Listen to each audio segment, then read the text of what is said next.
Welcome back to Audiolingo English, the podcast where we help you speak, think, and feel in English. I'm Emma. And I'm Alex, and today we're talking about something that every English learner needs, but nobody really teaches in a classroom. That's right. Today we are talking about how to tell a story in English. And not just tell a story, but tell it in a way that makes people stop everything and actually listen. Okay, real question before we start. Have you ever been in a conversation in English? You were trying to share something that happened to you, and the other person is just nodding, looking around, maybe checking their phone? Oh, Alex, I have been on both sides of that. I have been the person telling the boring story, and I have been the person listening to the boring story, trying to smile politely. Exactly. And it is not because the story is bad. It's because most people, even native speakers, don't know how to tell a story the right way. So if you're learning English and you feel like your stories fall flat, or people don't react the way you hoped, or you run out of words in the middle, this episode is for you. Stay with us. All right, Emma, let's start with the problem, because I think there are a few things that English learners specifically struggle with when it comes to storytelling. Yes, so the number one thing I see, and this is so common, is that people start a story from too far back. Like someone asks, "How was your weekend?" And the person says, "Okay, so on Friday morning, I woke up at 7, I had breakfast, then I got dressed, then I checked my phone." And by the time we get to the actual interesting part, everyone has already lost interest. Right. The beginning of a story needs to pull people in immediately. You don't start with the weather before the storm. You start right before the lightning hits. I love that, right before the lightning hits. So here's a technique that professional storytellers, journalists, screenwriters, they all use this.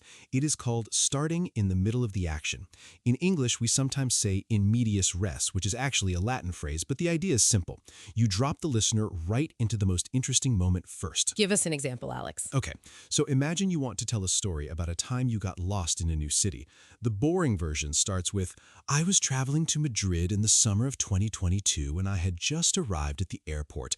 Okay, already I'm asleep. Sleeping. Gone. But the exciting version, you start with, "I was standing in the middle of a street I didn't recognize, my phone was dead, I couldn't speak the language, and I had exactly 11 minutes to get to my train." Oh, now I need to know what happened. Did you make the train? How did you get there? What did you do? See? Same story, completely different energy. You hook the listener first, then you fill in the details. And that word hook is so important.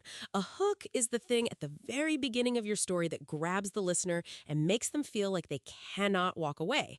Think about the last time you stayed up late watching a TV show even though you were tired.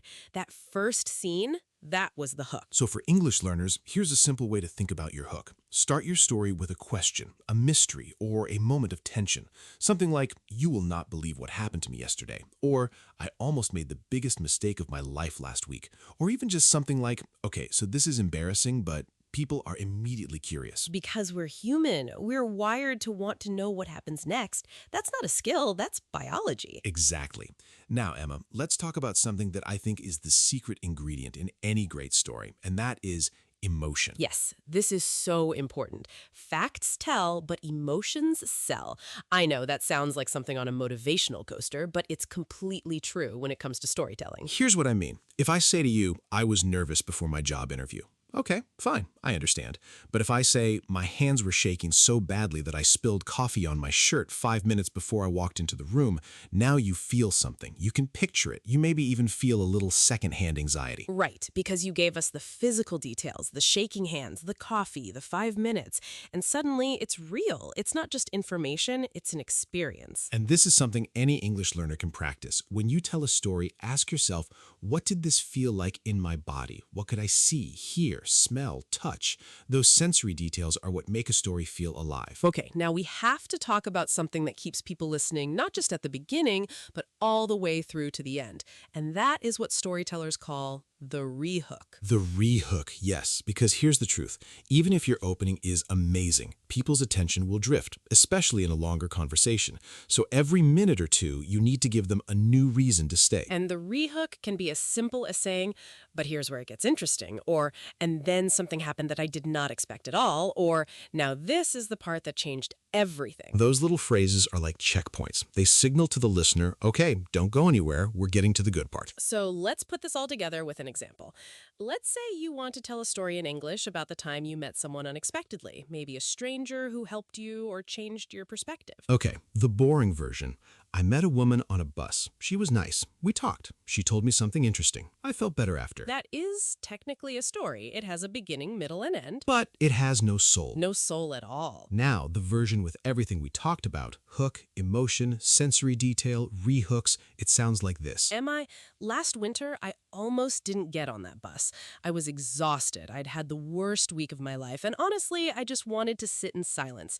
But something made me sit down next to this woman with bright red headphones and a book I recognized, and I am so glad I did, because what she said to me in the next 20 minutes completely changed the way I think about failure. Now you're hooked. You want to know what she said. You're asking yourself, what book was it? What happened that week? What did she say about failure? And I haven't even told the story yet. That's the power of setup, of building anticipation, of making the listener feel like they're part of something. And this is something you can absolutely do in English, even if you're still learning. You do not need a perfect vocabulary. You don't need a complex grammar. You need the structure and the heart. Yes, because people don't remember the perfect sentence. They remember how you made them feel. Now let's talk about one more element, the twist or the turn. Every great story has a moment where something shifts, something unexpected happens. The story goes in a direction you didn't predict. And in everyday conversation, your twist doesn't have to be dramatic. It doesn't have to be a car chase or a shocking revelation.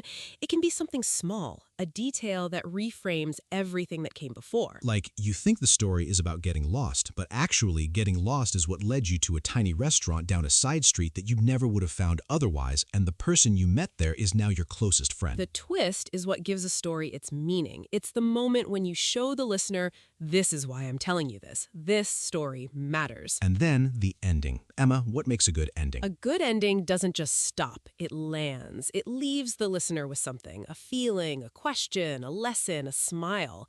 You want the last thing you say to be memorable.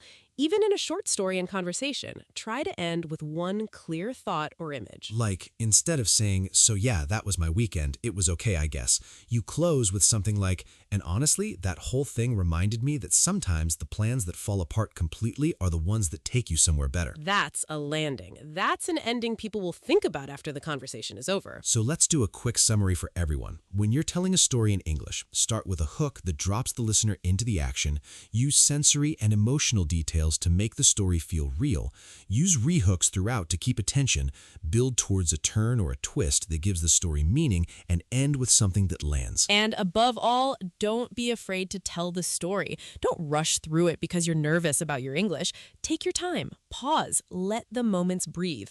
That's what a natural storyteller does. And you can start practicing right now. Think of one thing that happened to you this week, just one thing, and try to tell it using everything we talked about today. Tell it to your mirror, tell it to your cat, tell it to a friend. It doesn't matter. Just tell it. Because storytelling, like any skill, only gets better when you actually do it. That's all for today's episode of Audio Lingo English. If this helped you, share it with someone who's learning English or someone who just wants to become a better storyteller. And we'll see you in the next episode.